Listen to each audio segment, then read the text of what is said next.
Ooh, was anime? Damn, dude, I got notes. I got notes for this one because I was not sure I would be able to hold all this together off the top. I'm not sure if I'm gonna count this as like a document or all of its documentation, even the stuff that doesn't seem like it, to be honest with you. But this one may end up in the documentation playlist because of the nature of it. And I got a good bit to cover, so I'm gonna get into it, bro. So earlier I made a post on the community section that kind of gave you an idea of what I want to talk about. And I've talked about this before, but I'm not sure how deep I went into why, why I more than theorize this concept. In fact, in the video I said that I plan to, which is still true. And so today, all day, I have been prepping and researching for this topic. Initially, a video or two ago, I talked about how I was about to talk about Mel's hole, or Mel's holes, to be honest. Pause. But I realized that I was potentially about to miss an opportunity to kind of link some stuff together. And so I believe the video that I'm talking about is the biggest trick, oldest trick. It's the one that's ejectocito, where I'm essentially talking about the correlations between what we're told about above and what we're told about below, and the connotation that comes with those stories and laws of physics and pretty much anything that has to do with the concept of what you believe is above you and what you believe is below you, and what that means for your your perception of those things. So in that community post, I referenced the Hermetic principles. Hermes Trismegistus, as above, so below, as within, so without. Kind of like a microcosm, macrocosm thing.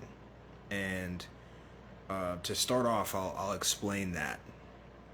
And to be clear, this is not going to be in any specific order. This is not like scripted out.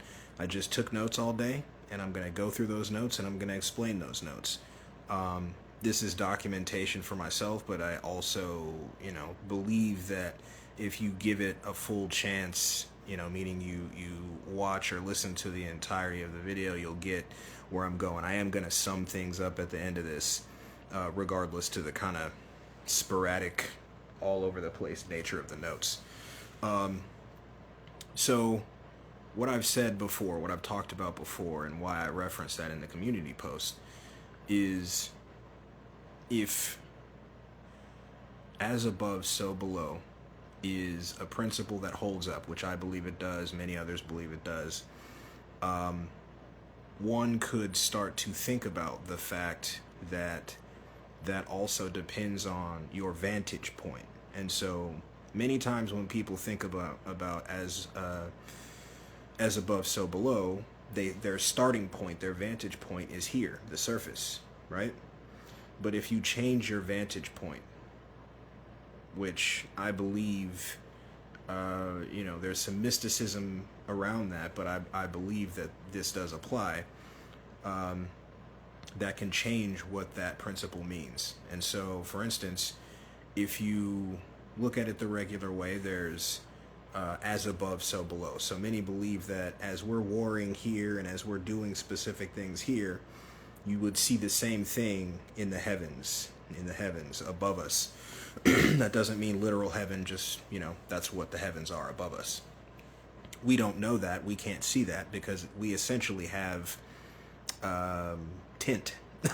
We have tint on our above. We essentially can't see what is going on above us from my point of view. This point of view is going off of the concept of a firmament, which I believe there is way more evidence of than the concept of space. The entire concept of space, I've talked about this many times, but I've got to cover it. That all comes from word of mouth and computer graphics. You have not seen space. You have seen stars. You have seen planets. But if you think about that for yourself, rather than just accepting what you've been taught, I think you'll come to the realization that you only have the concepts that you have because of things that you've been told. You have not seen space for yourself, not in any real literal sense. You have not seen the planets the way that they're conveyed to you in any real sense. You can get, like a good camera or, a telescope, go to an observatory, and you can see some of these things, but they don't look the way that they are portrayed to you generally.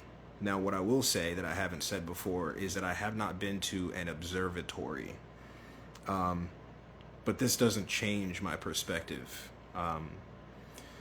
The reason I say this is because of the more local events and perspective. Meaning, when you see SpaceX or the government agency, association, agency, I don't know what the A stands for. I'm not really trying to say their name because fuck them. But the government agency that everyone's aware of, people wear t-shirts for and bullshit like that. Anytime they try to launch, what happens? Do they make it through the firmament? Do they make it past the sky that you can see? No, they do not. And beyond that, satellites, for instance, we are told on a wide scale that those are in space, when in reality they are in what would be considered to be low orbit. They're within our atmosphere. That agency, NASA, fuck it, is the largest consumer of helium in the world. Other agencies that do the same are the same. And so those satellites are most of the time attached to balloons, helium balloons, and they are much closer than you believe they are. You can look that up. You will find pictures, you will find videos of random people finding these satellites attached to balloons that have popped or that have deflated and landed in random places. As far as SpaceX goes with their, what is it called? Star or something? Literally 2 seconds ago I remembered. Anyway, the trains of satellites that look like, people thought they were UFOs at first, but the more that they've been launched, the more that people are like, oh, that's SpaceX. The reality is they get launched at night. We don't know what that is. It could be some drones flying across the sky to give the idea of the thing. So point being, all of the things that have been taught to us and are attempted to be sold to us as space related or space directly, they're ideas. They're not proven concepts. Kind of like dinosaurs, ideas, not proven concepts. What I mean by the dinosaurs thing is the concept of the dinosaur was created before they found a single dinosaur bone. Look that up also. And so, when we think about the as above, so below, and you start at this vantage point, I do believe that is a principle that fits, but when we start at this vantage point on the surface of this realm, and we think about that in terms of above, we can't prove that necessarily. We're kind of using the scientific method and thinking, okay, so if as above, so below works on this level with other kind of more micro concepts, then there's a good probability, not a definite, but a good probability that, you know, the as above from this realm would also, you know, work in that situation. What I started to think was, using that same concept, what if your as above, so below did not start from this realm, from this surface? What if it started below? Do you see what I'm saying? If you were to look at the as above, so below as we are the above, then what would that mean for the below? And so that ejecto-cedo video is kind of referencing that, but I'm going to expand on that in this video. So these notes may seem kind of all over the place. What I'm essentially doing is taking different concepts, different things that have been topics of discussion or discoveries or, you know, conspiracies, and I'm showing almost like a proof of concept of what I'm talking about. And a lot of this is contextual. It's not saying that it's proven things or things that show, you know, directly what I'm saying to be true.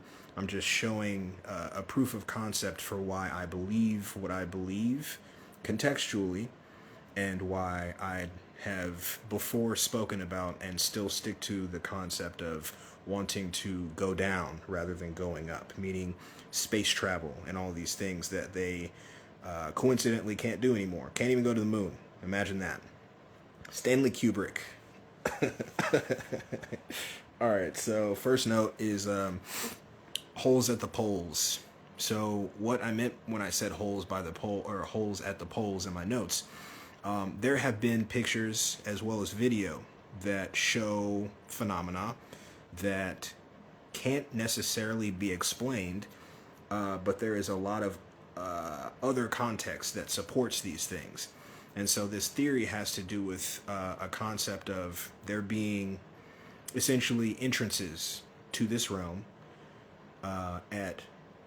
at least one of the poles of this realm.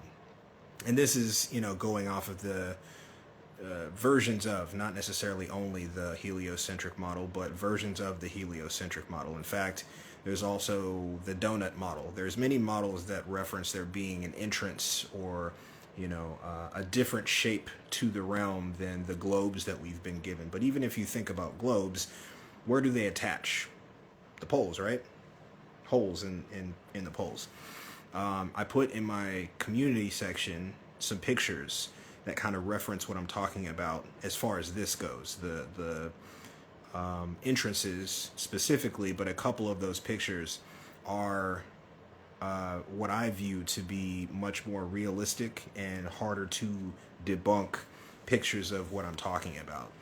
And again, you know, I don't really trust NASA photographs or anything like that, but there have been pictures. I think some of them may even have not come from NASA, but other planetary bodies, celestial bodies that have similar holes at different vertices on their surface. And so, you know, I even if something doesn't support what I view to potentially be true, because I don't know the truth about much, no one does. I'll just admit that, you know, many don't admit, they go with a theory or they go with academia's perspective on something and view that as truth. But in reality, we can't prove very much. So while I don't see space as necessarily true or the way that others see it, I do recognize that I don't know that to be true. So those pictures of those planets, they could very well be real pictures of those celestial bodies. I would find that to be weird. Unless it's from an observatory. I do want to go to an observatory. I feel like that would help me kind of lay some of that, maybe not to rest, but it would help me figure that out a bit more, potentially. Because an observatory could just be like, look at this video through a giant lens. It could just be that. Who knows? But point being, they do have photographs of other celestial bodies that have what seem to be very similar entrances, giant entrances at different vertices. Not necessarily the poles, but it did seem like the poles were the places where that tends to be. Which I'm going to try to remember to reference this at another point later, much later in the video. But realistically, if you go under the concept that many go under, people view things as if this is a heliocentric realm that we're on, then it would make sense for the other celestial bodies to also be heliocentric. I can understand that, I see that, but again, since we haven't been to space and we can't see space when we look up, and when we see others try to leave and go to space, they cannot do it. I don't know what I'm seeing when I look up. Even with a telescope, it doesn't matter. The fact of it is, it doesn't compute for me that we can look up and see past the firmament, but then can't actually physically get out of it. Like, you can't take a ship through it. You can't take physical things through it. Now, it's not impossible to be able to see through something and not be able to get through it, much like a window or a terrarium. But the physics of it don't necessarily make sense. During the day, we see blue. At night, we see something different, darkness. And so, you could say water's above, you could say, it really starts to become another thing when you think about the heavens, the above. But so yeah, the holes at the poles, there's, different versions of these photographs. The ones that come from, ironically enough, NASA, seem to be different than the ones that come from observatories or what seem to be low orbit satellites. I think one of them is actually supposed to be the International Space Station, which is huge on faking shit. I don't know what's up with that story, to be honest. But as far as the entrances, the huge, way larger entrances at the poles, one of the things that makes me pay more attention to that and not write it off or put it at that side of the spectrum of things that are potentially not likely is that when you go back in history, much like you see with the concept of flat Earth or a vastly different realm. I'll say that because I don't really believe in flat Earth specifically. You can see many representations of there being large entrances at those points on the realm, whether it's a pear shape or whether it's a donut or a fucking globe or whatever. There do seem to be entrances of various sizes in the realm, regardless to what the shape is. And that part, I kind of just accept to be true. That'll become more apparent as I go through these steps. But, the entrances to the realm below us definitely seems to be something that is more than proven.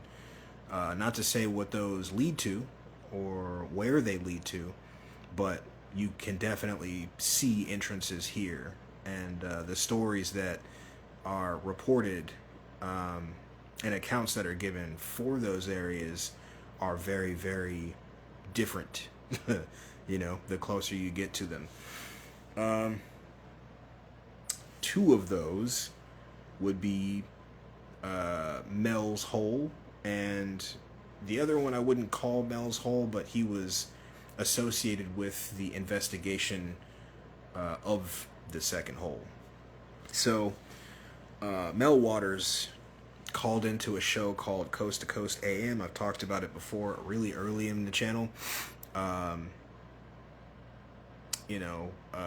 That was a really cool show, and it did a lot for our communities, those that speak about things that I and others speak about in these circles.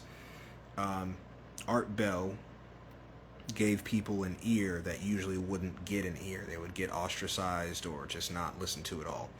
And so Mel Waters calls into Coast to Coast AM, and he tells the story of a hole that he finds on his property. This hole has some stories about it, and his neighbors tell him, you know, everyone throws trash in it, but we never hear a sound. It never makes a sound of hitting the ground or hitting water. And animals are fearful of it; they won't go near it.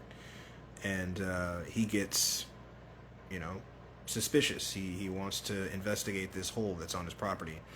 He's an avid fisher, so he takes some fishing line. Apparently, the spools that he had were 5,000 feet each, and he dropped the first one. Then he dropped another one. He dropped another one, and he got 10,000 feet, 15,000 feet deep, and just no end in sight. When he does more experimentation, he realizes that this hole has some weird properties. I'm not going to go into all the properties because it would be, other channels have made whole videos about it. I would say definitely a lot of what I'm referencing, I did research on multiple channels, but one of the main ones for all of it really that I used was the Y files, which I'm going to talk about at the end of this. But regardless to what I think about the channel specifically, the research is pretty solid. After going and checking after their research, like looking into their research. And so if you want to look into any of the specific stuff that I talk about in this video, it's very likely that Y Files has a video on it, and they do good research on background. And so some stuff happens with Mel's hole. The government gets involved. He is not offered, he's coerced into taking money to leave his own property. They basically said, we will pin some shit on you unless you take this money and move very far away. So he takes the money, goes to Australia for a couple of years.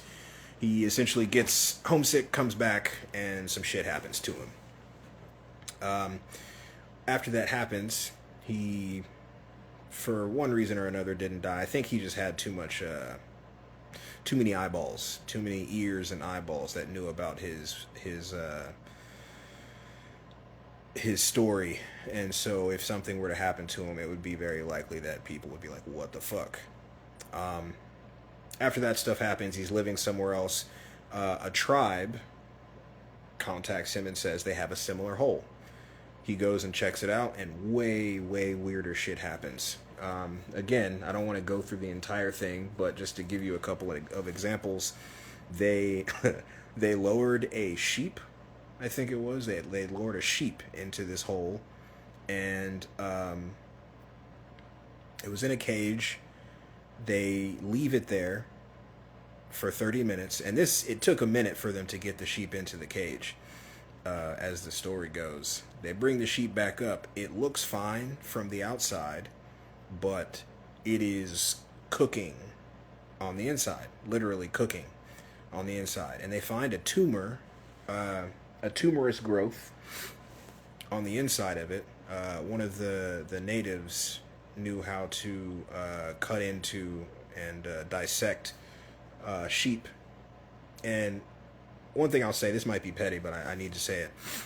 I disagree with the concept of the Native American tribes actually being the original people of this land, of America.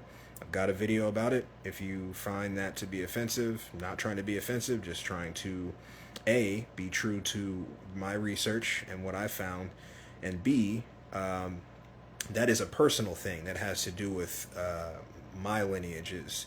So I'm saying native just to give you an idea that is local, that you can recognize, but I don't believe them to be native. Anyway, they do a dissection of this sheep. They find that it is cooking on the inside, even though on the outside it looked fine. It looked like nothing had happened to it. And they find a tumorous growth. When they cut this tumorous growth open, what Mel describes is a seal creature that had human-like eyes, and it's alive.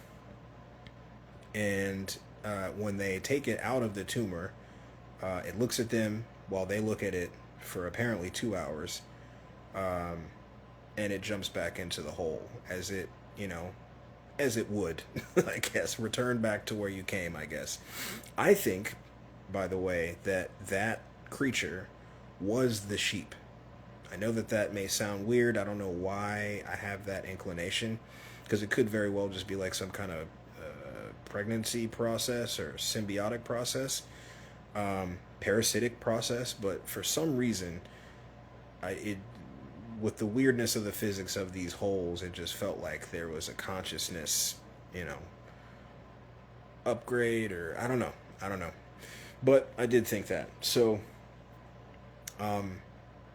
these holes have very strange physics. They don't seem to have a bottom. They create things like that sheep.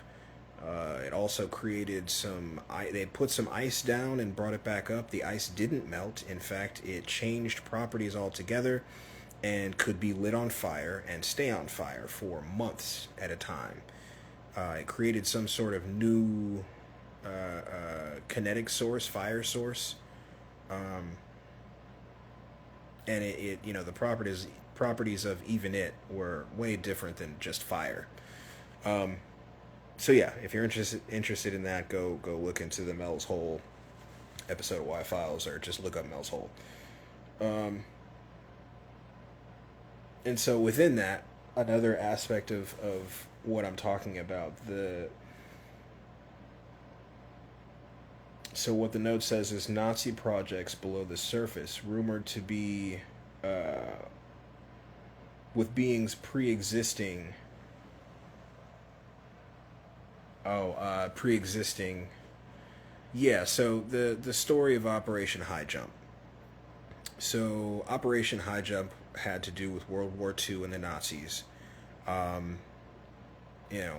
don't want to go into too much on that either, but there are a lot of videos that talk about Operation High Jump. You can get a lot of information, but essentially the concept of the Nazis working with occultists on new technologies that apparently they had help, creating both metaphysical and potentially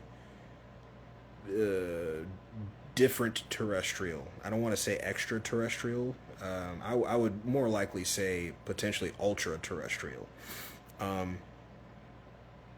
And, a lot of the information that you find when you look at High Jump and Admiral Byrd, a lot of it is supposedly debunked, but one of my views on a lot of those things is when the government comes around and says something's not true, or when someone, very, very coincidentally or suspiciously comes around and says something's not true, for me, that's not the end of it. And, it's not necessarily because I want to believe the thing. It's just, I have to look at other context. If the government doesn't want you to think a thing is true, it's going to say it's not true, whether that's through someone directly or through some paid person that has a big enough presence for people to believe them when they say something is not true. I'll reference that later too. But the story of Admiral Byrd and what he apparently went through when he went to investigate and find the Nazi presence is fairly amazing. It is an extraordinary story. Could be true, might not be true. But there are aspects of it that are very true, such as the Nazis escaping and going to, South America, Argentina. I mean, there's whole towns that are all German people. I'm sure that there's been some mixing and whatnot, but heavy German. And there's little details like that make me kind of more suspicious and open to the stories that are told about Operation High Jump Nazi technologies. They have pictures of these technologies also. You know, you kind of have to use discernment with pictures and stories and shit like that, but the context. A lot of the time I try to go off of context and corroboration, and there is context to corroborate, and there is, you know, there are accounts, there are whole lineages of families. I believe Hitler's, like, niece, right, or daughter, just became some government official in Germany, actually, very recently. And, you know, they even did a side-by-side picture, and it looks just like her. So, you know, who knows? Next note. Those projects continued after World War II in South America. We already talked about that. Agartha and Shambhala. So, the beings that Admiral Byrd references in his account, his supposed account, are supposedly called the Aryans. That doesn't make sense, but neither did he, you know, calling them Aryans make sense. So take that with a grain of salt. But the programs that they were working on in Nazi Germany, at the height of everything that was going on, those continued in South America. And the reason I say that is because in the areas that those, you know, colonies, I'll call them, are, there's a huge presence of UFO sightings, like aerial UFO sightings and things of that nature, and probably abductions, but that could be governmental. I mean, that would be them, you know, which I'm going to reference that too, the concept of abductions, quote unquote. Operation High Jump covered that. Okay, so the Antarctic Treaty, that wasn't in any of the materials that I studied today, that I researched today, but just off of, you know, me having researched those already, there is something to the fact that every single country, including countries that do not agree with each other in policy at all, they couldn't be farther apart on policy, agreed to sign this treaty. And I'm not the first person to say that. I'm not going to claim to be the first person to say that, but contextually, I find that to be very, very important. The fact that all of these countries have signed a treaty to keep everyone else away from the, you know, those areas, Antarctica, is very interesting to me. The fact that the map of the world has changed so drastically so many times over and over again is also interesting. And the farther you go back, the more maps that you see, that you find an ice-looking structure encircling the entire map. You know, that context can't be looked past, in my opinion. You know, I think that is very, very important, along with being very interesting contextually. And so, again, you know, can't know anything for sure, but the fact that those countries all signed that same, and they will all enforce that, including countries, I believe, that are not a part of NATO. And so whether they signed it of their own volition or not, I don't know. But they did all sign it. And I don't think that there are many countries that have not. I think there are a couple, but I'm not positive. I don't really give a fuck. It's too many for it to matter. And so that goes so extreme as to, if you want to take a trip to Antarctica, you can only go to a very small percentage of that landmass, of that area. And you can take tours, but those tours are very, very misleading. There's only one or two companies that are allowed to do these tours, and it seems very, very much like they are government-operated companies. So you are not able to go to those places. And there are many places that are like that will be kind of referenced in this video, because that is, for me, very important context. The fact that you are not allowed to come here, and will enforce that physically with prejudice. And so, referencing the entrances, the entrances in the realm, not the huge ones like the holes at the poles or anything like that, but there are other entrances that are sometimes maybe not necessarily for beings to come through, but maybe potentially communications in the form of different technologies that we're not specifically used to. Going back to the Mel's Hole stuff, one of the things that they reported was anti light shooting out of those holes, and they described it as being light but of the opposite spectrum. So, kind of like the concept of what you would think if you hear black light, but not black light.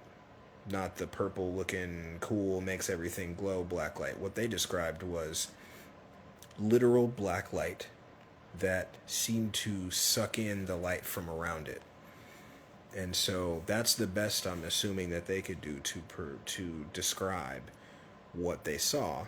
And I can see it in my head, but I can see where that would be difficult to like show someone because we're not aware of a technology like that or of a light spectrum like that.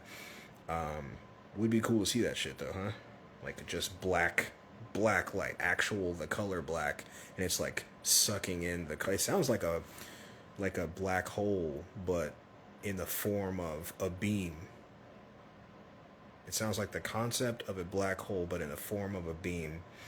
But they reported that those shot out of the hole into the sky, which seems like communication or the delivery of something, via light, which is obviously much faster than sound or the slower technologies that we tend to use on the realm. Anyway, the borehole to hell is a story of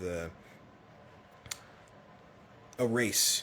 At the same time that they were racing to do space stuff, they were also racing to look inside the planet.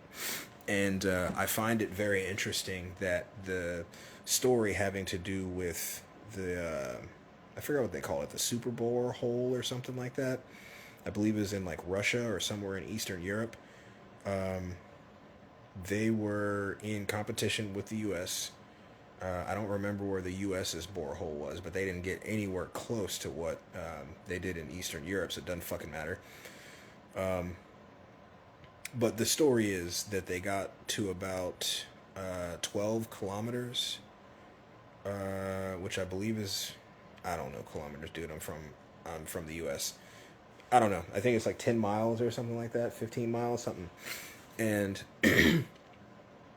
a supposed whistleblower said that what they heard was very disturbing and it caused everyone to stop, and that also that their bit snapped or like melted or something like that potentially.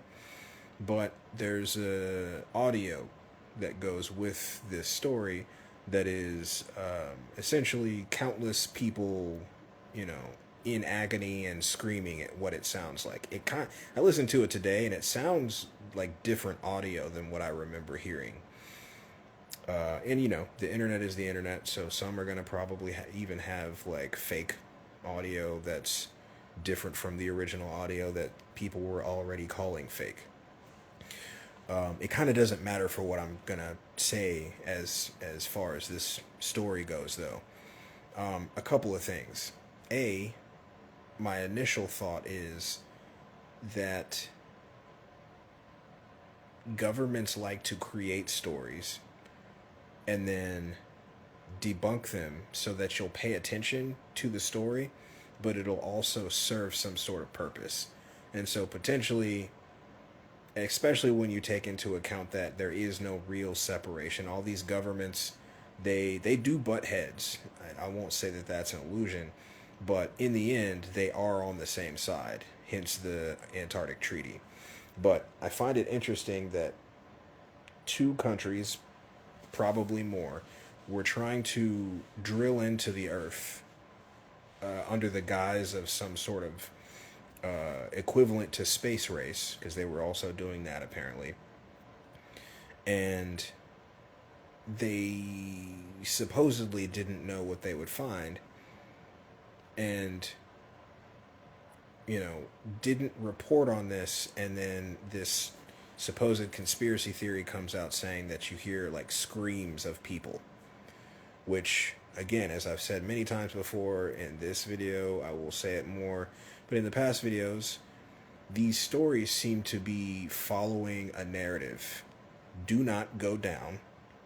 Pay attention to up. Pay attention to the realm you're on or up. Do not come down here. That story fits that narrative, And I also, again, I think it's interesting that the story, is told, and then someone comes along and debunks it. So that it's like, oh, well, this is obviously too fantastic to believe, but at the same time, don't come down here. Don't fucking come down here.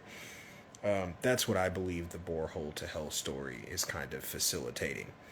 Now, I do believe, as I'm sure you can tell, that there's shit down there. And I do think there's a possibility that they may have drilled into a specific area that is probably gnarly as fuck.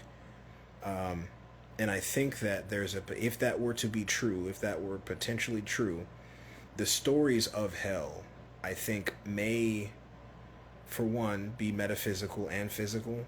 I say all the time, if you believe in hell, I think you'll create that for yourself in the next, phase of whatever the fuck this existence is.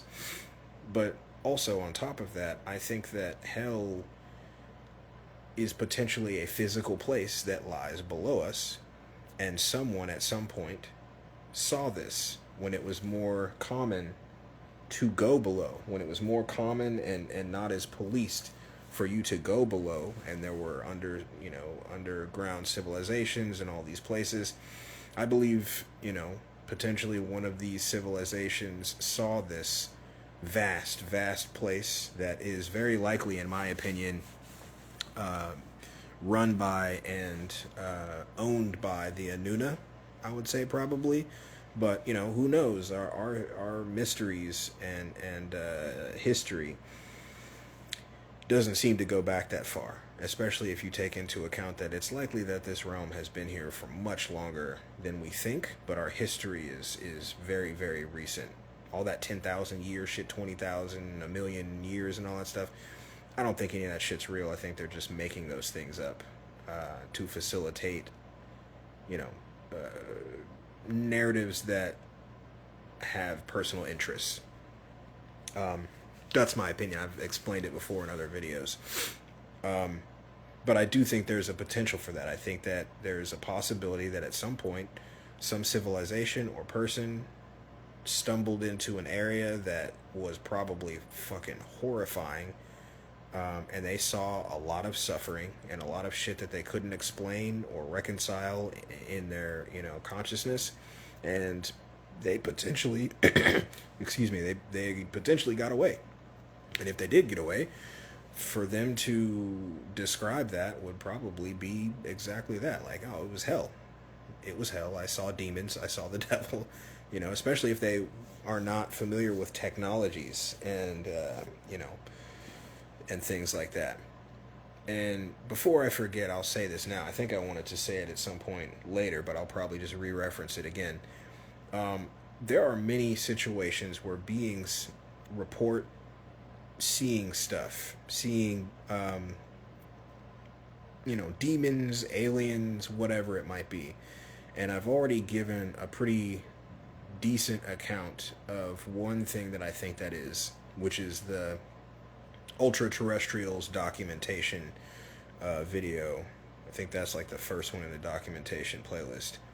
But also, there's the potential for beings that are like you and me, who just have advanced technology and are potentially wearing suits and even helmets that look a specific way. And an example of that would be like Stargate. Look at Stargate. And there's a lot of esoteric and occult shit in that movie and TV show. In that, universe of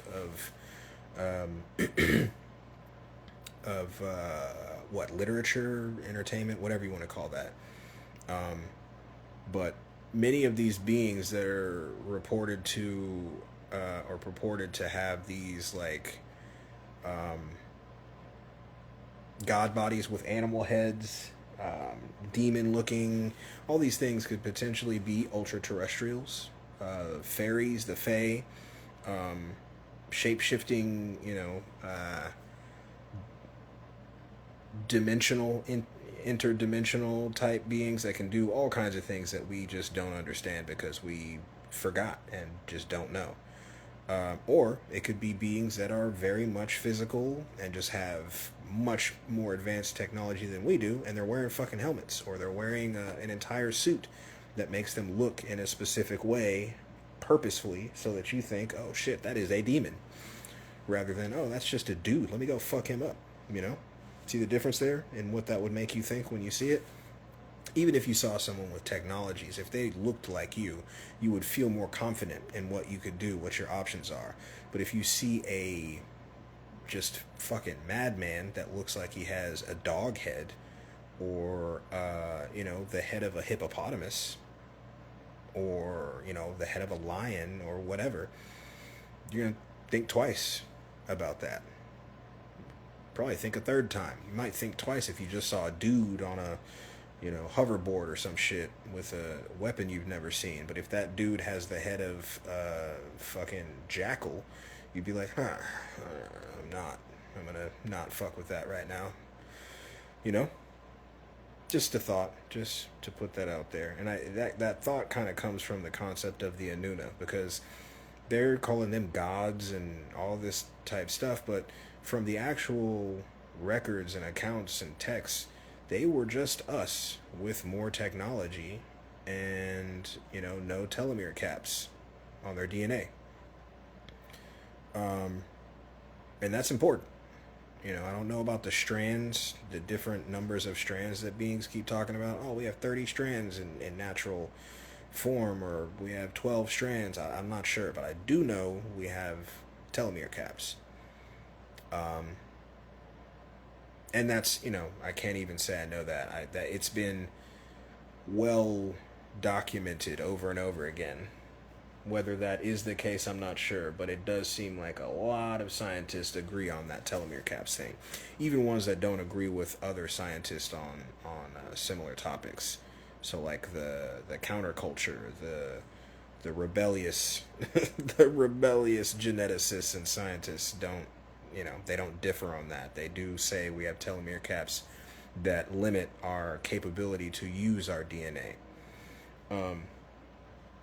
And so, yeah, there are many smaller, much smaller holes around this realm that seem to go to a place, or, be able to transport you to a place that is trying to tell you don't fucking come in here, basically. Whether or not those screams are real, I don't necessarily need to confirm or deny that for myself, personally, because the context is what I'm interested in. Even if it's not true, I say this all the time, even if it's not true, why do they want you to believe or know about it even? Fuck if they want you to believe it in this sense, in this example. In this example, why do they want you? Why did they tell that story? Why did they make sure that story didn't get killed? Because as far as I'm concerned, the powers that be, the black nobilities and all of those that are in actual control, they can snuff a story out.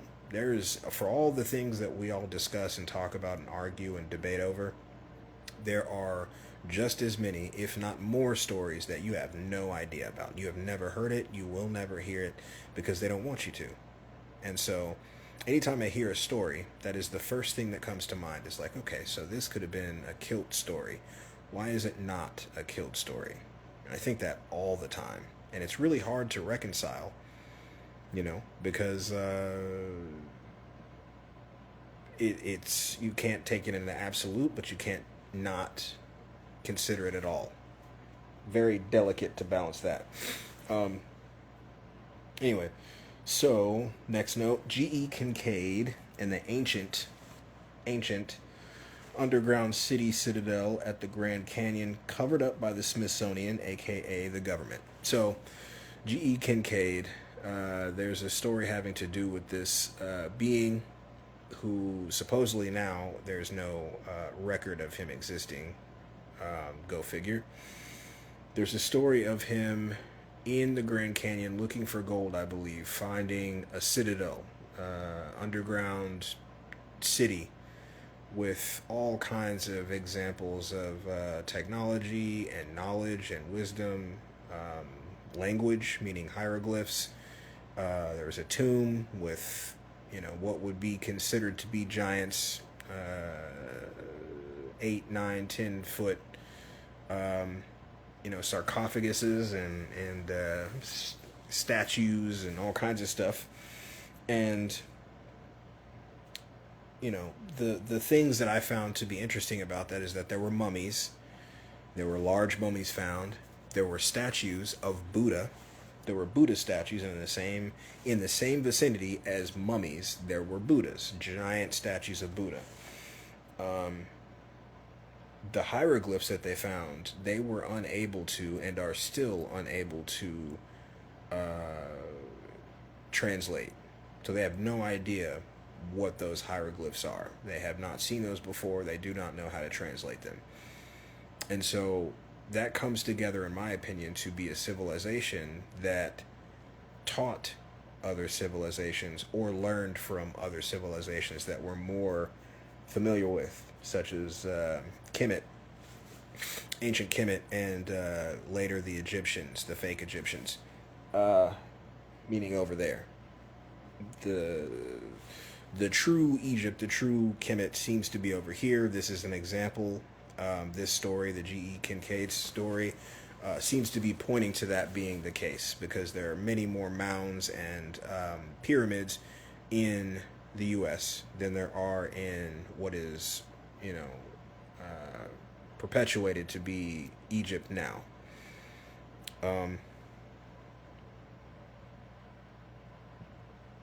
The fact that the Smithsonian is not only covering that up, but if you try to go to this area now, meaning the Grand Canyon, if you go to the Grand Canyon, there are a bunch of areas that you are not allowed to go to.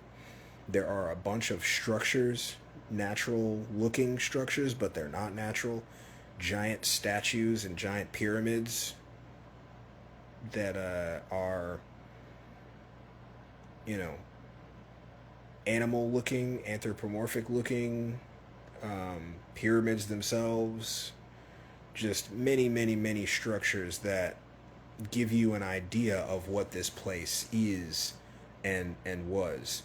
And the fact that the hieroglyphs point to a language and civilization that we're not familiar with as a society, as a civilization, kind of makes me wonder if it's the Anuna. In fact, all of these areas that I'm looking at within this video, even if it references a specific society, I tend to think that it has some connection with the Anuna, because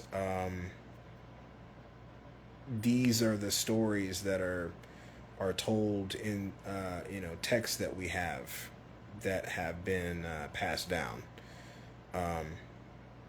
And many use the Bible, but I tend to skip that and go to the texts that built the Bible, that were used to write the Bible and manipulate the masses. And specifically, the Anuna had these technologies. They were purported to be bigger.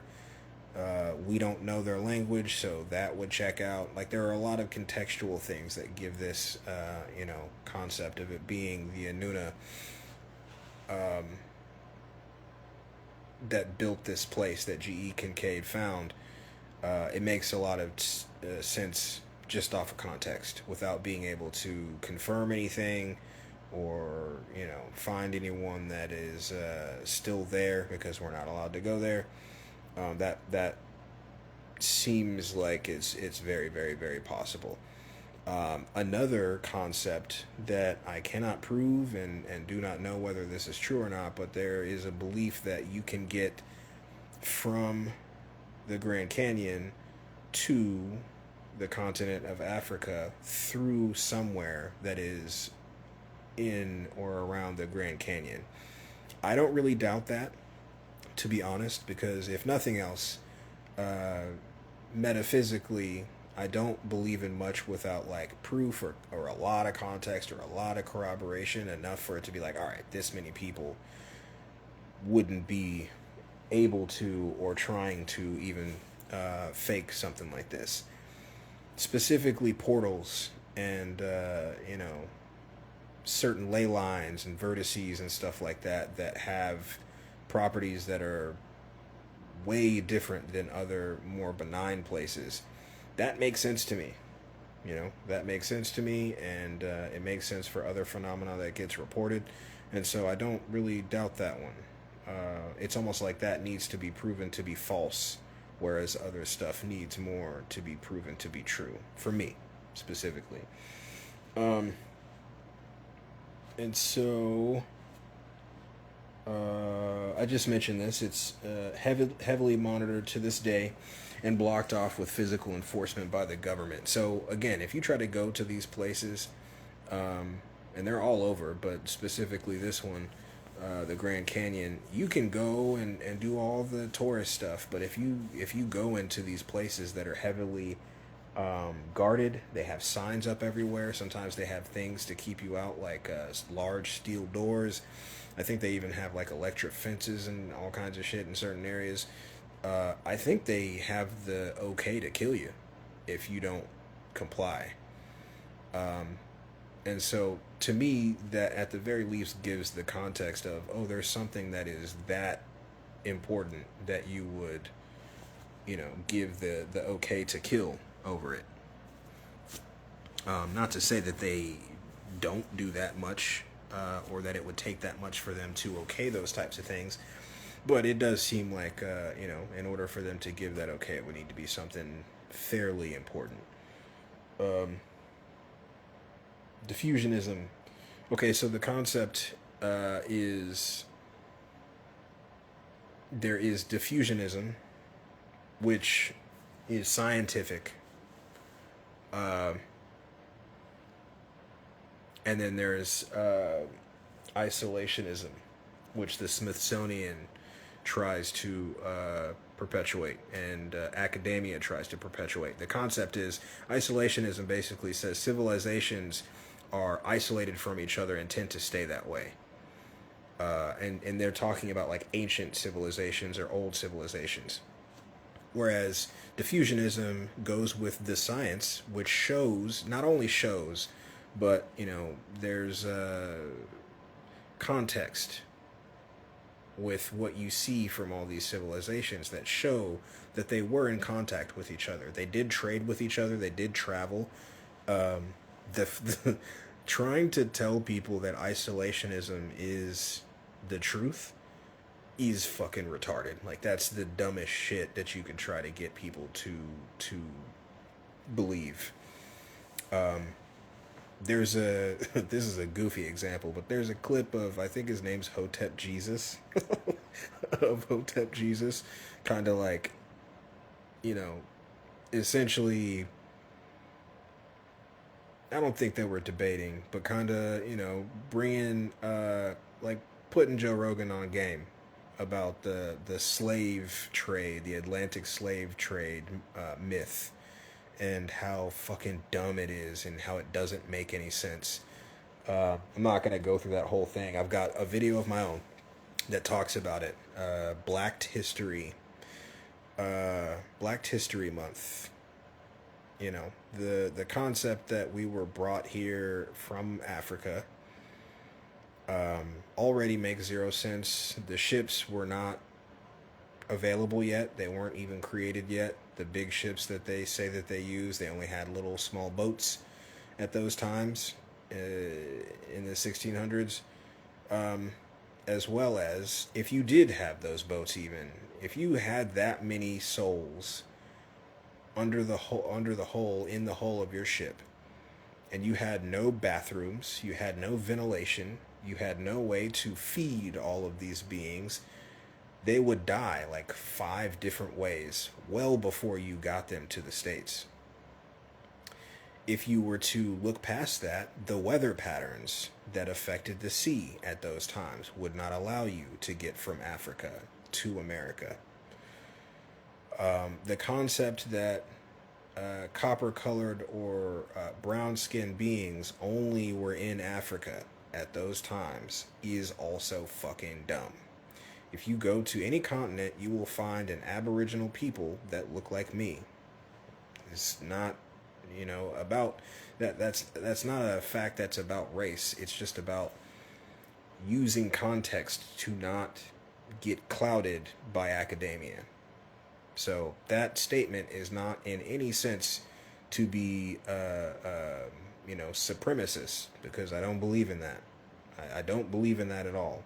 But in the effort of being like scientific and truthful, go look. You can find black Chinese people, black. You can find, and I'll be more specific. You can find, what do they call them? They either call them Chinese Africans or African Chinese people. You can find Japanese Africans or African Japanese. I don't know what they call them. But go to every single country and you will start to notice, a trend that has happened. And in each one of these places, they come up with some sort of narrative that takes the land away from its people and slowly paper genocides them until they are no longer seen as the aboriginals of those places. And so, diffusionism just, it is the truth. Diffusionism is the truth. All of these civilizations were not only trading with each other, but very likely just became related. It's the way that human beings are. It's the way that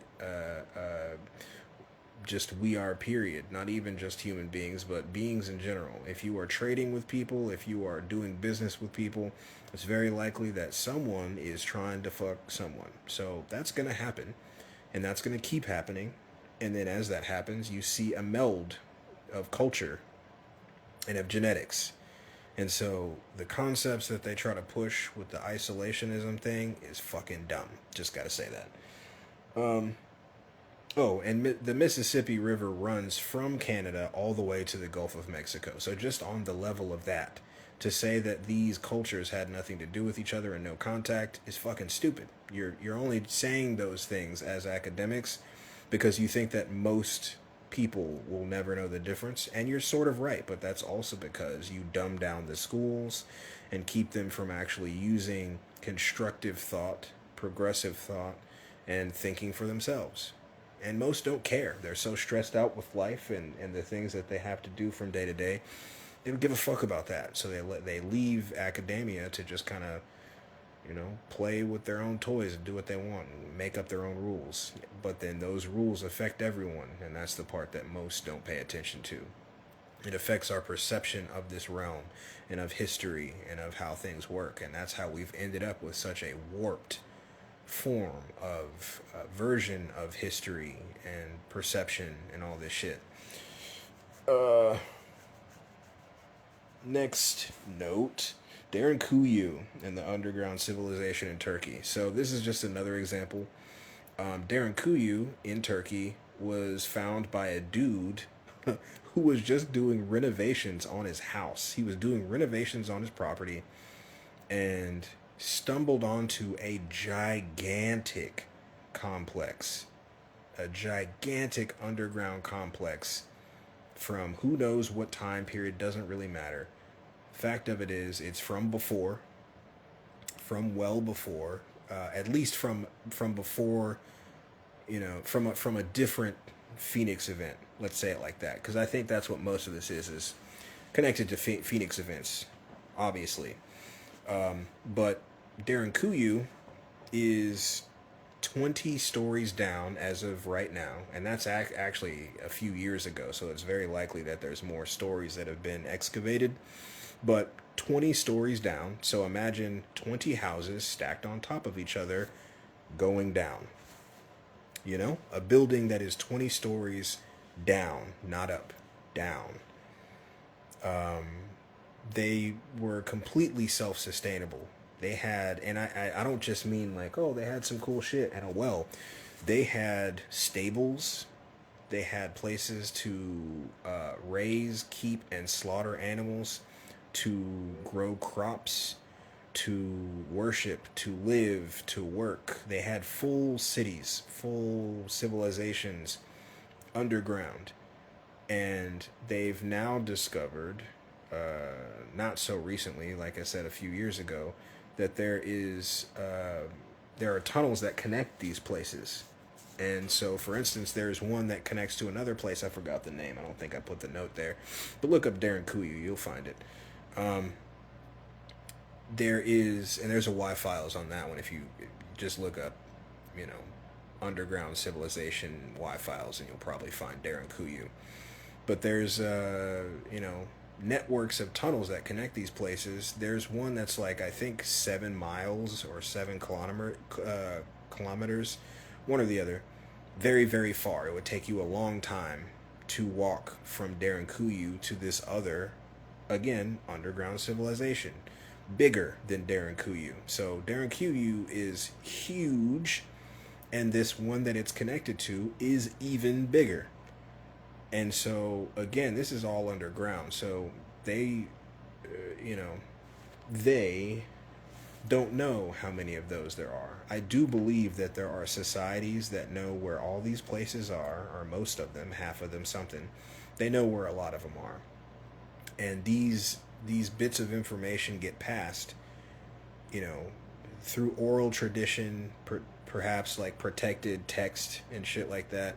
That's what these secret societies are for, to pass information like that. Not only alchemy and magic and shit like that, but stuff like this. Like, oh, before the last Phoenix event, we had this and this and this, and we were at this place. There's a city here, and there's a portal here. Those are the things they also pass on to each other. Black nobility and all those, you know, groups, Khazarian mafia, they all have power, but they also have information that we're not given access to, or even know to want the access to in a lot of cases. But Darren Kuyu is a very interesting story, and I think that concept does not just, it's not just Turkey, it's not just Egypt. If you look in every landmass, there are underground civilizations in every landmass. You will find that everywhere, and the reason for that is Phoenix events. You know, these catastrophic events that terraform and terrorize humanity and the realm. It causes them to go below, and that has happened however many times. I won't say a number of times, because even from the text and the stories and all the shit we have, that doesn't mean that that's the beginning of time. All that means is that's the beginning of storytelling. That's the beginning of what we know. That means nothing for what this realm actually is, or how long it's been in operation. You know, so a lot. It's probably happened a lot. So within that, Dolce, and the simulated abductions. So a lot of what people report and give accounts of as far as abductions go, and experiencers and all that stuff, I've talked about before, but many times if they do regression or if they do investigation that isn't thwarted instantly, they start to find that these abductions are not, a lot of the time, they are not, quote, extraterrestrials. A lot of the time, it's some agency of some government that has technologies that give them the capability to, you know, fake like they are extraterrestrials or some other form of intelligent life form. Very, very, like, intricate operations that essentially give the person the memory, the concept of being abducted by aliens, but when they really do a regression and are able to unfog their memory, they start to see little things that let them know, oh shit, this was people. This was people that did this. Some of them report, people and other beings working side by side.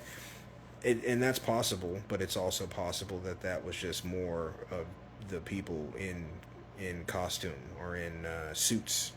Could have been real suits, not costumes. Same thing, the stuff I talked about earlier with the Anubis helmets and stuff like that, like in Stargate. Not to say that that is the case, not trying to build theory off of TV shows necessarily, but many times, these psyops and social engineering and predictive programming, those are real. That is for a reason. You can find proof of concept in disclosed documents, FOIA stuff, FOIA disclosures and declassified documents from intelligence agencies. These aren't made up concepts. These are things that they do, and they admit to doing them pretty regularly. Just no one looks. So yeah, Dolce. I mean, there's a good bit of information on Dolce and what they do there, and whether you believe, I believe like Phil Schneider and people like that when they give these accounts and stories, doesn't really matter. Again, it's whether it's true or not. Why do they want you to know that? Why do they not keep you from hearing these stories and this information? That's what I would say. And again, there is context there that is not deniable, not debunkable. So even when someone says, "Oh, well, this is debunked and this person did this," and whatever the case may be, there's still stuff in there where it's like, okay, well, why do I need to know about this though, or why is this a thing? That's why I think it's important to look at it from that perspective. These are always protected bases on protected land that you cannot go on. So regardless to if it's just advanced technology that the governments have that they're testing, or actual other beings, other intelligences and stuff like that, or a combination of those, fact of it is they tend to go to specific areas. They don't just pop up their bases on random places. They generally tend to be on very specific ley lines, or places that are reported to have lots of metaphysical or certain magnetic powers, polarities, and things like that. So I don't believe in coincidences when it comes to stuff like that. National forests and other protected areas. So this would go in line with things like the missing 411 phenomena, and national forests are pretty much known for disappearances and people moving. I don't like using the HT terminology for a few different reasons, but people moving, people, personed commodities and things like that. I do believe that there's a good possibility that either the national forests were kind of designed to be hunting grounds and places of, ominous and nefarious reasoning, use, or they were adapted to be that way at a point. Either way, there's many accounts and reports and stories of not only, beings going missing, but also, metaphysical stuff like Sasquatch, Bigfoot type things like that. Mountains that have mysterious stories and things like that. And it's enough that it gets talked about on a level large enough for there to be channels almost kind of dedicated to it, And there's stories of different kind of phenomena that happen in national forests and things like that. Basically, I'm not going to a national forest unless there is a specific entrance that I can go directly to pretty quick and get moving, get moving on going down. Other than that, I'm not trying to go camping in the national forest or any shit like that, because it just seems like too much of a risk as far as what seems to happen there fairly regularly. You know what I mean? As of 1995, there are 131 active deep underground military bases within the U.S. and 1,477 worldwide. Now, I can understand the kind of more popular perceptions of why those would be a thing, and first thing that people go to is like, oh well, Cold Wars, military stuff like skirmishes between countries and things like that. But why are they still in operation? Why are they not public to the extent that they usually would be if they were military bases? There's a lot of stuff that points to my reasoning in looking at that and saying, okay, well, that's obviously weird. And again, having those specific numbers, I would think that it's double or triple that at least. What you're told and what you know about is definitely just a drop in a bucket in most of these conspiracies and and things of that nature. And the fact that there are deep underground military bases worldwide, to me, is an indicator of cooperation. You could say that that's conjecture, and I would agree it's a little bit conjecture, but I'm going off of context there. If they're able to come to the agreement to sign that Antarctica treaty, then I think that they would also be able to say, hey, if some shit goes down, we're going to have these bases that we found down here underground. I know you found yours, we found ours. They've got tunnels that connect to each other, so if some shit pops off, all these wars and shit, ixnayed, and we're gonna help each other, right? Sign this, some shit like that, There are remote viewed bases with large scale, ominous, unknown operations. Ingo Swann is one person that comes to mind that remote viewed. That is a metaphysical thing that I believe. Because many have done it, many can do it.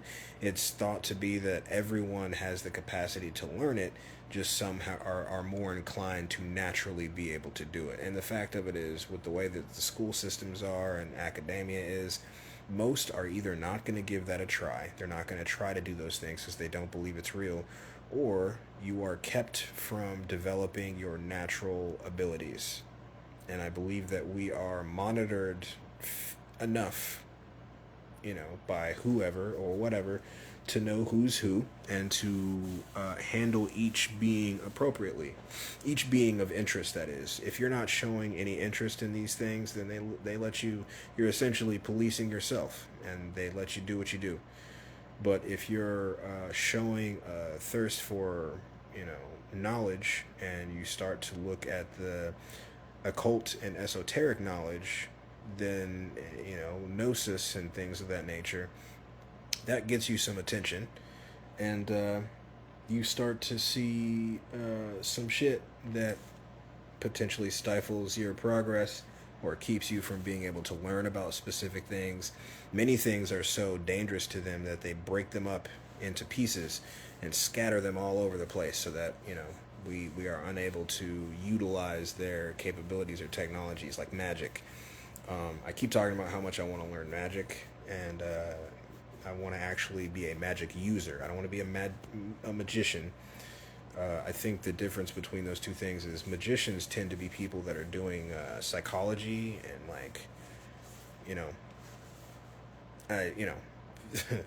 I'm trying not to be offensive to those, but basically kind of doing more symbolic stuff. Let's say it like that. You're doing symbolic rituals and attempting to use willpower and prayer and things like that. And I'm not talking shit on those things at all, because they do work. We don't know how this technology works because we've essentially had our memory taken. So not talking shit, just saying I don't need psychology. I don't need to shrink myself or go through more dark nights of the soul that I already go through, you know. Uh, but some do. Some find value in that, and I'm not trying to take away from that at all. But I want to learn and use. I want to be a magic user. I want to be a magic user. So the difference in that would be, the magicians, Harry Potter, all the science fiction movies where you see them do a thing with their mind, or all the shit. Real rituals also, not just Marvel shit, but real rituals that work and do things. Also, I want to learn it all. Um, but you know, these remote viewed underground bases, what I find interesting about it is that remote viewers, especially the ones that spoke of these and speak of these installations, they have proof of what they do. It's not 100%, and it's not claimed to be 100%. So anyone that says that those things have been debunked don't really understand remote viewing. They don't really understand how averages work, or you know chaos works. Just because someone doesn't remote view something perfectly 100% of the time, that doesn't debunk that doesn't debunk what they're doing. It just shows that they are not perfect. They are not capable of doing 100% perfect job of that, and there are many things that could affect the success and the percentages that they get, and what they see, all that stuff. And so, there's been stories of many different bases and locations and acts that have been kind of reported by remote viewers that I don't discount, because the context of the things that they say. Like one of them, I can't remember. It wasn't Ingo Swann. It was someone else. But he said that he saw a mountainous landscape with green grass and sheep, and that was the first thing that you see when you get to that area.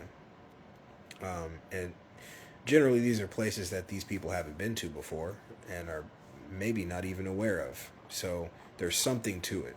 There's something to that stuff, and so I take what some remote viewers say. Once they've proven their capability, I take what they say with, a lot more than a grain of salt, because that seems to be something that it's a phenomenon that can be shown, it can be proven. And so connected to these specific underground military bases, there are networks that allow for what's called unidentified um, um,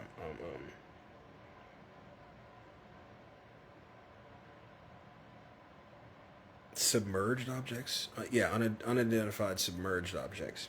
Um, I tend to believe that this is what most beings see if they're seeing something legitimate. If they're not seeing some kind of hologram, or whatever technologies are available and have been available for a long time, they're not myth. It's not conspiracy. They do have those things. I think a lot of the time, if it is something legit, it is a submersible. It's a USO, not a UFO. And most of the time, when people report seeing these things come from the heavens or from above or whatever, that's just their vantage point that it comes from. The reality of where it actually comes from is generally the ocean.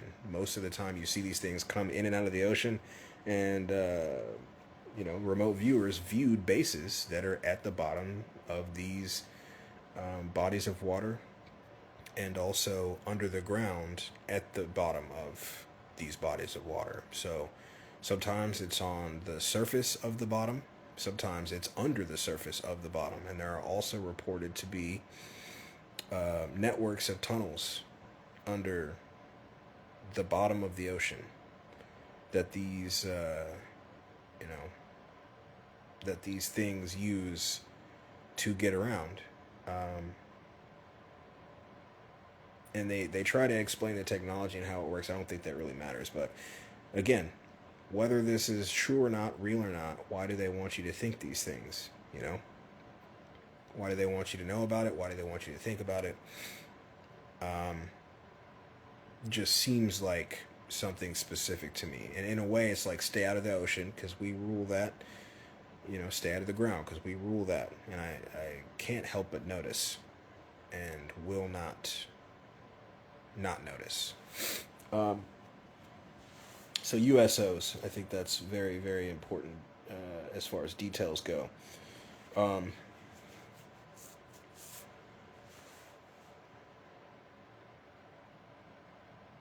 I want to know more about the networks of both USO and you know um, vehicle tunnels, but also the ones that are apparently more for like the civilizations and stuff like that to walk through or do whatever.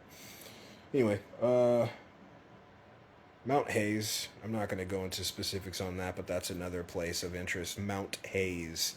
I think Y-Files has an episode on that, but anytime I say check out Y-Files or something like that, I'm not trying to shill for their channel necessarily. Just dude seems to do pretty good work and research, or his team, and it makes it to where you kind of have a baseline. Don't just go look at one resource ever. I'm never implying that you just use one resource. That's why I'm comfortable talking about dude stuff, because though I have an opinion that I'll get into in just a few about that channel and about their work, I do still respect their research to a degree. Um, but that's always going to be the case at varying levels, And I try to be as open and honest, as descriptive as I can about how I feel about different resources, like Archaics. I vastly respect that program's work and their research, and he seems to really, really make sure that he's filtering what goes into the work that is put out by that channel, um, by that organization, I'll call it. So yeah, if you want to look into Mount Hayes, you should. There's reported to be an underground base in the Bermuda Triangle with warped physics that explain the disappearances. So what's been said is that there is one of these underground military bases, or not military, but deep underground bases, because it's supposedly not just military that a lot of these bases are. Who knows what that means? It could mean Anuna. It could mean some other civilization from before, or all of the above. Who knows? Um, any of the above, all of the above. Who knows? But that would explain the many, many, many things that have happened around and in the Bermuda Triangle. That's what I'll say about that. There's a story of a ship getting too close and disintegrating. Like, there's all these stories about different stuff. It's not to say that all the stories are true or that they're all false. Just the fact that there are this many stories and occurrences and accounts and reports and all this stuff of that area, and the fact that it's much closer to landmass, to North America, or the Americas, than reported. I think that's something to keep in mind, just generally speaking.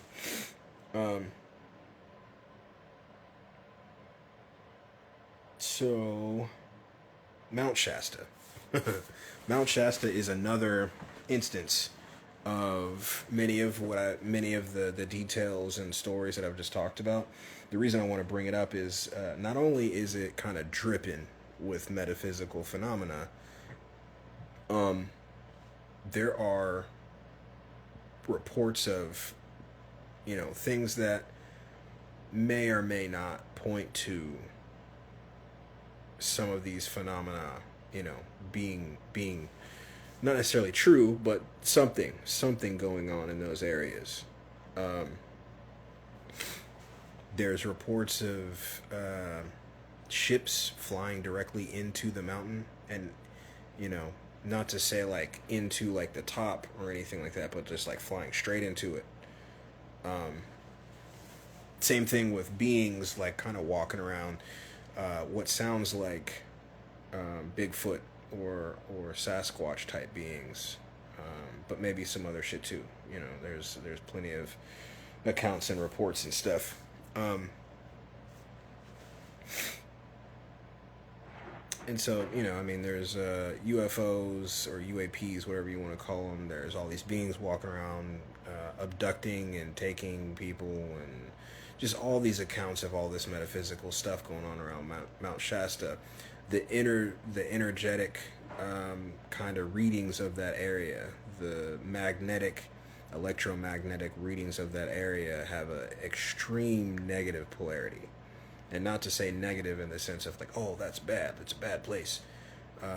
More so to say like the actual negative polarity from the positive, which is significant for, just overall technologies in general. And again, like electromagnetic stuff that affects many things that some of us are just now starting to delve into and familiarize ourselves with. There's a story of J.C. Brown in 1904, who, exactly like the story of dude at the Grand Canyon, basically same thing. He found Telos, and Telos is reported to be a Lemurian settlement that went underground after supposed potential war with Atlantis. These are just concepts. I don't know if they're true or not. History itself and all these texts and things, it just kind of depends on each one as to what I think about the validity of it, I guess. But J.C. Brown apparently found a Lemurian citadel. Very similar situation there. Mount Shasta is very heavily monitored. The area around it is also very heavily monitored. He found similar stuff inside this place. Similar stuff to the Grand Canyon. Same thing, like, very, very tall mummies and mummified beings. Various chambers and rooms and stuff like that.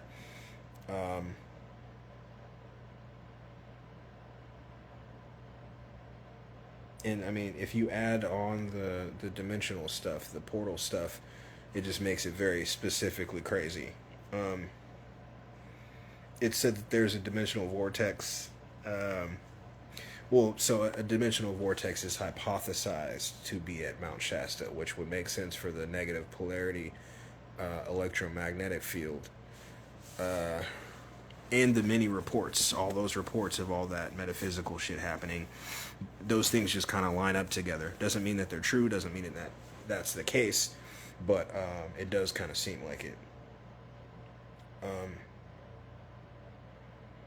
One thing I wanted to kind of pose is the way that Mount Shasta works, meaning you can see the mountain and you can touch the mountain physically with your hand, but then other objects and beings can, just kind of fly straight into it or walk straight through it. Would that be would that potentially be even just contextual proof of how a holographic realm would work? Meaning we can see all this stuff, but something else that is also tangible and physical with more capability, with a wider, broader spectrum of capability and frequency, be able to put their hand through something or walk through a wall or something like that. Is that proof of a holographic nature of a realm, of this realm, I don't have the answer. I just wanted to document that. I want to put that down because, like, to me, there's a potential for that. To be able to see specific technologies just go straight into the mountain, into the side of the mountain. That's significant, and I think that there's a possibility that that shows at least a bit of the holographic nature of the realm itself.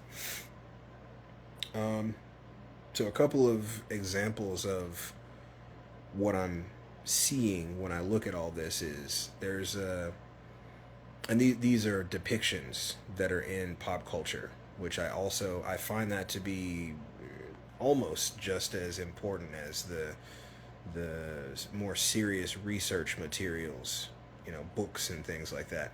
Because again, to me, Hollywood and the concept of Hollywood, that's just another agency. That's another leg of intelligence meant to kind of shape what you think about this place, what you know about this place, and taking truths and kind of bending them so that you don't believe that they're true, or so what you know about them is vastly different from the reality, from what you actually see in reality. There's a show on Apple TV called Silo. Really, really good show. Really cool. Well done.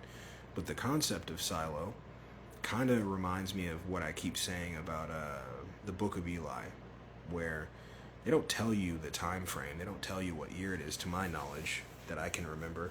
And so you could look at Silo as a future, dystopian, futuristic show, or you could look at it as a dystopian past show. Like, these are the things that we went through before now. Or current. It could be current, because it takes place underground. This society has not gone outside for a significant amount of time. They have this video screen that shows them very bleak representation of what's outside the silo. They believe that the air is so poison that you can't breathe it, but then you come across this kind of conspiracy that's going on. That's one show that I feel like depicts what I'm getting at. And then another I've talked about before. It's I might do a more in-depth video about Silo. Potentially, I kind of want to do that.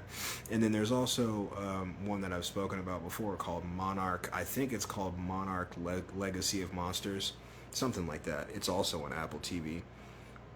More so than anything, the concept of how they get to this other dimension that that King Kong and Godzilla are from is not only going down, but also they're going down and through a portal, through a dimensional vortex, and they end up in a completely different place with completely different physics. The way that they end up in this place isn't just explained by going down alone. There's concepts like that Jay Dreamers talks about, the blue light shooting up from the realm, from inside the earth, anti-light shooting up from inside the earth, different dimensions being reached from going down and not up. There being much more space inside the realm going down than there is if you were to try to go up, or on this surface even. There's more stuff down there than there is on this realm. And so, those depictions that are kind of like pushed at you in a specific arena, I think that it's kind of like two truths and a lie. You can't take all of it to be, indications necessarily, but you can definitely take a good bit of it as, conceptually probable, especially if you start to look at a specific thing and say, okay, how many times has this been perpetuated? How many times has this been kind of corroborated contextually? And with both of them, there's a decent amount, at least if you look at like recent, the concepts that are being discussed in Silo definitely there's a lot of like dystopian movies and shit from the past like 20, 30 years. A highly increased amount, I'll say, because it's always kind of been a thing. You can go back to, A Space Odyssey. Even that film kind of like dystopian vibes, but the frequency of it now is there's a lot more. There's a much higher frequency of movies and TV shows and books talking about like dystopian shit, comic books, all of it. And then what I will say is Monarch. There's not a lot going down those paths. There's like 20,000 Leagues Under the Sea. There's Journey to the Center of the Earth. There's there's some stuff. There's Underwater. There's stuff pointing to under the surface of the water and under the surface of the realm of the ground. But then there's also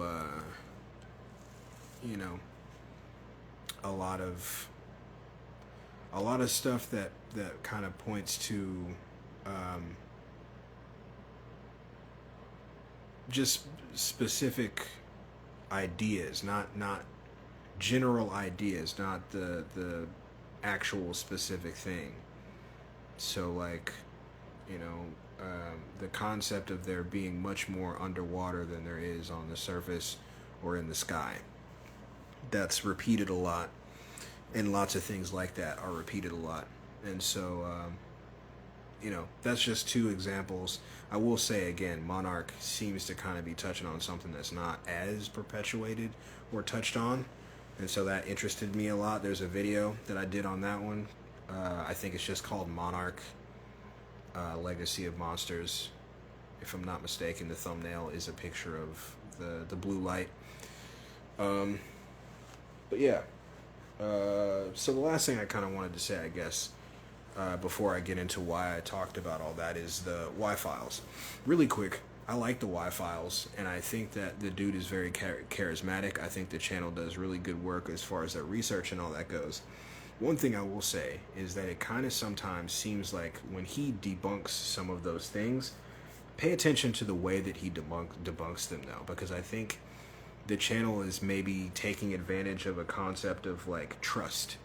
You trust that he's done so much work and so much research that when he says something is debunked or not true, you maybe don't pay as much attention to why he's saying it's debunked or why he's saying it's not true, because some of it is very contextually like not a strong reason to say that the thing is debunked.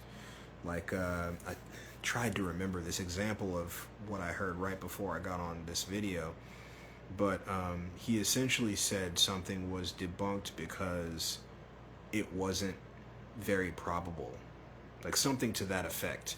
Maybe not that specifically, but something like that, where it's like, well, that's not a reason to call it debunked, though. That's just, it's not probable. That doesn't mean it's not possible. It just means it's not probable. But the way that he said it, he didn't say that it was debunked even. He just kind of leaves it in a way where you kind of take that last quarter of a step, where it's like he lays it's debunked at your feet, but doesn't say it, and then allows you to take that extra step due to the context that he's given. I just want to put that out there. That may not be intentional. It may not be on purpose. Not calling the dude like a shill for the government or anything like that. But at the same time, it does seem to be that the specific narratives can be gone along with and certain things are not gone along with. So I use it as research into things, but I still make my own, kind of synopsis or decision on the thing. I find that to be beneficial. So just putting that out there. That's the end of my notes. So essentially, this is all me saying, like, the concept of going down, it comes from a sense of anti-authority and counter-culture kind of built into me. But also my research has been pointing to a very specific, thing, that you can look at the concept of everything above is being projected as like wondrous, positive, goodness, the concept of like exploring space, heavenly bodies, and then when you look at what's said about going down, hell, there's a much more ominous sense of like mystery, sense of you don't know what's down there, so it's very likely going to kill you. Although there's less of a context in this way given for up, but the same thing can be said for up. In fact, when you see them try to go up, shit blows up. It can't be escaped or gotten around. Shit blows up when they try to go up. Realistically, we haven't seen them go down at all. We have those stories of the boreholes, but as I've mentioned, I think that that's potentially on purpose to keep anyone from being curious about going down. You see a video of a hole where they've supposedly dug 12 kilometers or 10 miles or whatever it would be. When you hear screams, it makes you say, oh, well, I'm not going to ever go down, because that sounds horrifying. Little shit like that. Little,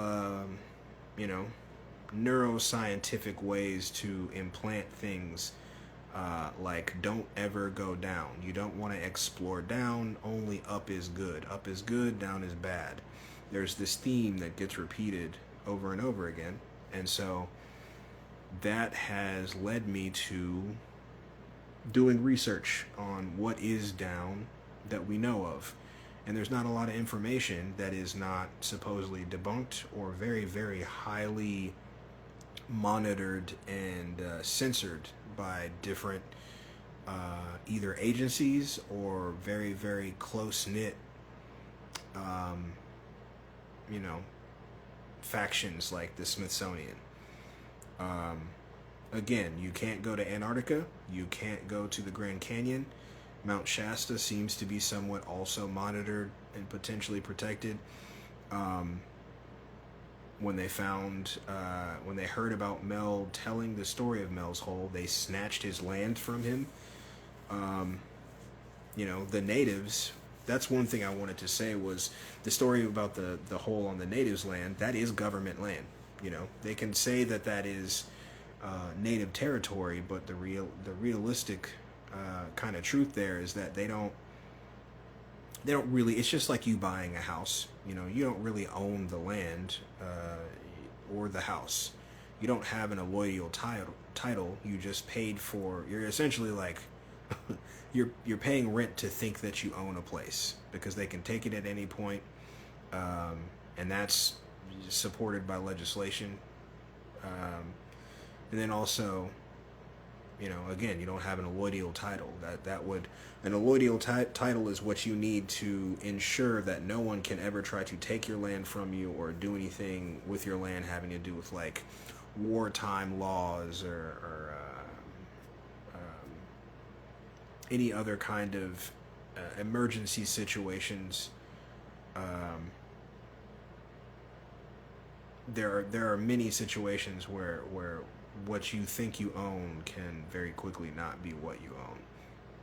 And so all that stuff comes together to show me that there's a very subtle but very intensive narrative that's being perpetuated, and it has been for a fairly long time, all the way through just like books, go up, don't go down. And though I'm not saying that I believe that there's definitely something positive that I'll find if I go down, or that if I go down in the physical, that it's going to be all good, or that I won't go through some hardships or anything like that. I'm not saying any of that stuff. What I am saying, though, is that it seems very much like whoever has more information about this realm and potentially runs this realm, or has more history, mystery, and memory having to do with this realm, they very much don't want any of us to go down. And it's likely because not only do they have a presence down there, but there's likely many things and potentially civilizations of beings that could help us or need help. So all of that contextual evidence leads me to say I'm gonna fucking go down. You know what I mean? I would like to try both in the material and the physical. If I have the resources and capability, I would like to attempt to go down and see what's going on with what we're told versus what actually is, and civilizations that seem to be still operating in much higher frequency than we are up here. I would like to look into that, and then also not the material. So even after this avatar, kind of expires, I'm also going to try to go down in that sense. So, just figured I'd put this down because it is a part of theory.